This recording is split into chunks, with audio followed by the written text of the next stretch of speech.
Geopolitik luar negeri Indonesia harus ditingkatkan lebih tinggi lagi jika ingin menjadi negara global player. Salah satunya bagaimana membuat semua negara tetangga menjadi respect, hormat dengan Indonesia. Yang Indonesia harus kumpulkan secara cepat rasa hormat tersebut.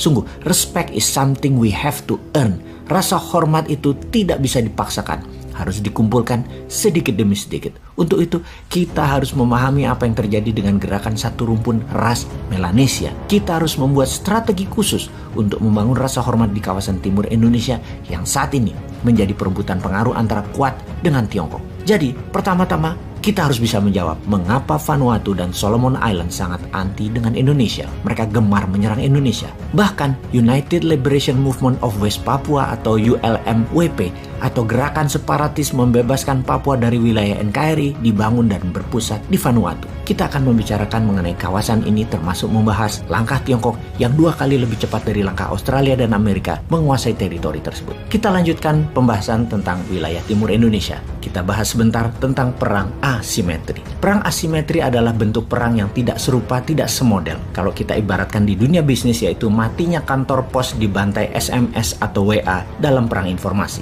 Beda model bisnis dari surat menyurat ke SMS dan WA, namun tetap mati itu kantor pos. Jadi di dalam asymmetric war, di mana musuh menggunakan kekuatan hard power militer yang menggunakan senjata, dilawan tidak perlu dijawab dengan senjata secara frontal, namun bisa melawan dengan bentuk lain, yaitu perang diplomasi atau perang pengaruh politik ditambah dengan perang ekonomi misalnya. Kembali ke Papua. Saat ini ada OPM atau ULMWP, sebuah organisasi yang ingin Papua lepas dari Indonesia. ULMWP tidak perang senjata tapi membangun diplomasi ke Eropa dan Afrika, juga ke kawasan Melanesia. Baiklah, kita rinci sedikit tentang ras Melanesia. Ada 5 provinsi saudara kita di Indonesia yang rasnya Melanesia, seperti NTB, NTT, Flores, Maluku, Papua, di mana ras Melanesia tadi sama dengan penduduk di wilayah Papua Nugini, Fiji, Vanuatu, Nauru, Kepulauan Solomon, dan lain sebagainya.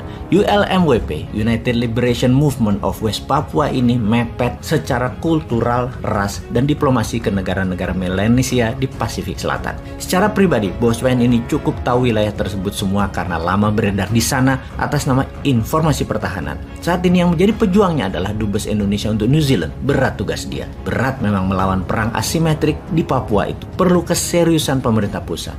Kita melihat kelemahan bernegara di masa lalu yang harus jadi pelajaran dan jangan sampai berulang lagi kemudian. Misalnya dalam kasus Sipadan Ligitan yang diambil Malaysia. Malaysia itu mengambilnya tidak pakai senjata. Malaysia pakai kerja 20 tahunan lebih dalam silent dan shadow. Malaysia melobi Mahkamah Internasional. Malaysia melobi PBB, kemudian meletakkan tradisional fisherman Malaysia terus beredar di sana sehingga currency ringgit, siaran radio Malaysia hingga penduduk tempatan hanya kenal Malaysia. Ketika waktunya tepat, Malaysia klaim Sipadan Ligitan. Duer, hilang wilayah itu dari peta nasional Indonesia. Indonesia kalah diplomasi, Indonesia kalah bukti. Itulah perang asimetrik. Itulah juga strategi Tiongkok dalam perang dengan Kuat di Pasifik. Kita kembali mendiskusikan strategi Tiongkok melawan Kuat di Pasifik. Sahabat semua, kita tahu negara Pasifik itu bukan negara berkembang yang bodoh. Mereka cukup pintar memahami langkah Tiongkok. Tiongkok menjanjikan banyak hal dalam perjanjian dengan negara Pasifik tersebut, seperti menyediakan dana $3 billion untuk membangun infrastruktur, kemudian strategi penanganan dampak perubahan cuaca yang bisa menenggelamkan banyak pulau Pasifik, mengirim 200 tenaga medik dan 5 juta vaksin untuk menangani virus Wuhan, 2.500 guru dan dosen, dan 1.000 tentara untuk keamanan. Dan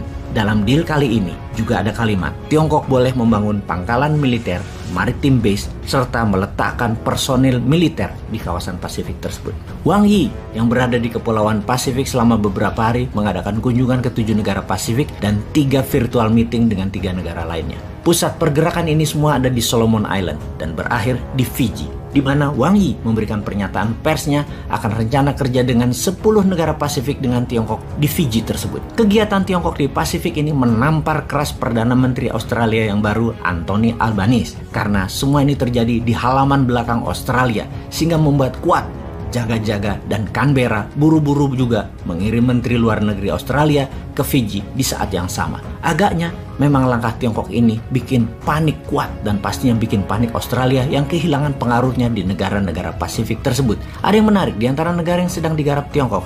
Di negara Pasifik tersebut, ada satu negara kecil yang melawan dan tidak mengizinkan wilayahnya untuk di-fishing, diambil ikannya oleh Tiongkok dan tidak mau join kesepakatan dengan Tiongkok. Dialah Mikronesia. Mikronesia negara kecil yang penduduknya hanya 150.000 jiwa, di mana Presiden Mikronesia, David Panuelo, menuliskan surat peringatan atas langkah soft power Tiongkok ke 21 negara Pasifik sebagai langkah penaklukan dan berpotensi penghilangan kedaulatan atas negara Pasifik atas kekayaan alamnya sendiri. Tiongkok dianggap sedang cari akses untuk kendalikan regional Pasifik. David Panuelo meminta 21 negara Pasifik menolak kerjasama dengan Tiongkok. Di sisi lain, Tiongkok menyangkal adanya surat peringatan dan email dari pemimpin Mikronesia tersebut kepada semua negara Pasifik, termasuk 10 negara yang akan menjalankan kerjasama ekonomi dengan Tiongkok. Demikian Wang Wenbin, juru bicara Kementerian Luar Negeri Tiongkok, berkali-kali menyangkal adanya surat Panuelo tersebut, karena Tiongkok percaya kerjasama ini akan menguntungkan semua negara Pasifik. Tetapi kita percaya,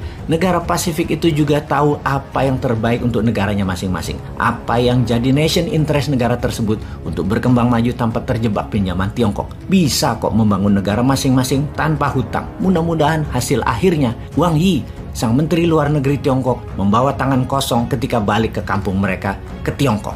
Wahai negara Pasifik, tunggu Indonesia ya. Pasti kerjasama dengan Indonesia akan lebih menguntungkan dua belah pihak. Semua pihak dapat manfaat lebih dengan adil. Indonesia sudah punya rencana besar tersebut kan ya?